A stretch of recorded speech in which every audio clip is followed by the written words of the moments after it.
سوچا کہ اسلام کو ایک خود سے ذرا مطالعہ کرتے ہیں. اللہ سبحانہ و تعالیٰ اس مسجد کے قاری صاحب پہ بہت لاکھوں کروڑوں رحمتیں نازل فرمائے کہ جن کی مسجد میں میرا جانا ہوا اور میں نے ان سے عرض کی کہ مجھے ترجمے والا قرآن مجید دیجیے. تو انہوں نے کہا کہ آپ کے گھر میں نہیں ہے. تو میں نے کہا کہ وہ ہمارے گھر میں کیسے ہوگا, میں تو عیسائی ہوں. تو انہوں نے کہا کہ آپ عیسائی ہیں تو مسجد میں داخل ہو گیا. اِنَّ لِلَّهِ وَإِنَّا إِلَيْهِ راجعون. کم بخت تجھے بچپن سے والدین سکھا رہے ہیں کہ مسلمانوں سے کبھی قرآن, رسول, اللہ کی امہات المومنین صحابہ اکرام کی بات نہیں کرنی. 295C لگے گی, ساری زندگی سراہوں کے پیچھے سڑتے رہو گے. تو میں نے وہاں سے نکلنے میں عافیت محسوس کی, گویا کہ بڑے بے آبرو ہو کے تیرے کوچے سے نکلے.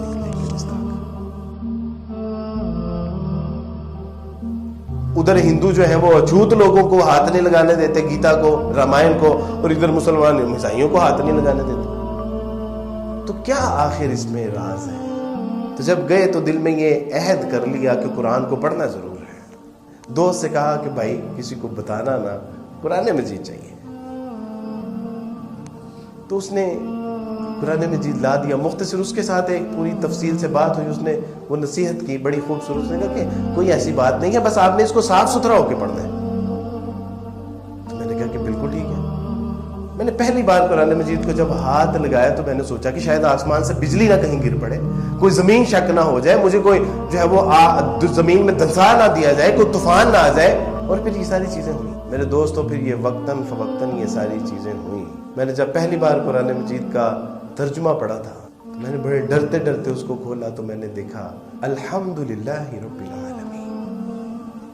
تمام تعریفیں اس اللہ کے لیے ہیں جو تمام جہانوں کا رب ہے. اور میرے لیے یہ جملہ بہت انسپائرنگ تھا, یعنی کسی کو جھنجھوڑ دینے والا. رب العالمین, کیونکہ ہم نے تو ساری زندگی بائبل میں پڑھا تھا خداوند تمہارا خدا اسرائیل کا خدا ہے, خداوند تمہارا خدا ابراہیم کا خدا ہے, خداوند تمہارا خدا یعقوب کا خدا ہے, خداوند تمہارا خدا رب الافواج کا خدا. لیکن مسلمانوں کا قرآن کیا کہہ رہا ہے؟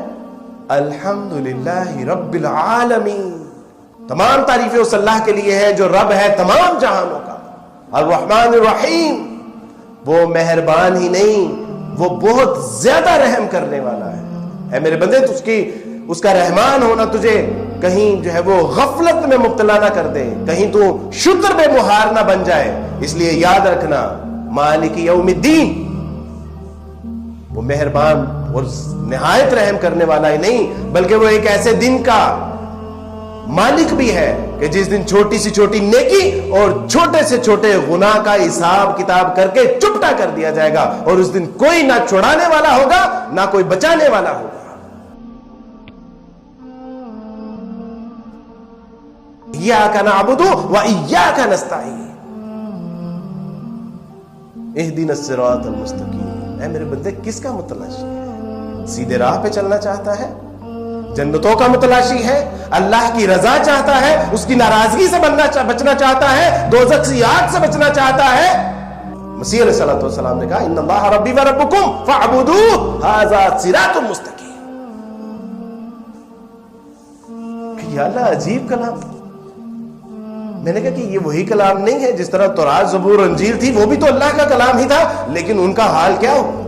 ثمناً قلیلا, چند پیسوں کی خاطر ان میں بڑھا دی گئی چیزیں, گھٹا دی گئی چیزیں. تو میں نے کہا کہ اسی طرح یہ کلام, تو کلام قرآن نے کہا کہ نہیں, الف لام میم ذالک الکتاب لا ریب فیہ ھدی للمتقین. الف لام میم یہ وہ کتاب ہے کہ جس میں شک شبہ نہیں, شک شبے کا شائبہ بھی نہیں ہے. ان کنتم فی ریب مما نزلنا علی عبدنا فأتوا بسورۃ من مثلہ. اگر تمہیں شک ہے اس کتاب کے بارے میں جو ہم نے اپنے بندے محمد میں نازل کی ہے تو ایسے کرو کہ پھر اس جیسی ایک صورت ہی لے آؤ.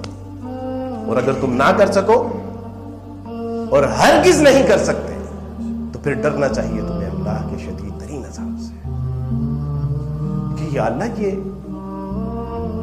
یہ مسلمان ہمیں اس کو ہاتھ لگانے سے کیوں روکتے ہیں؟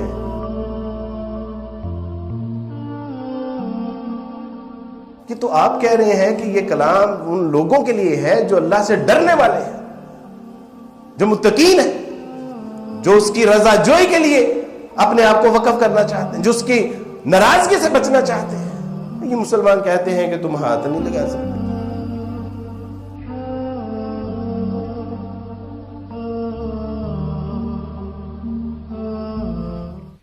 إن هذا القرآن يهدي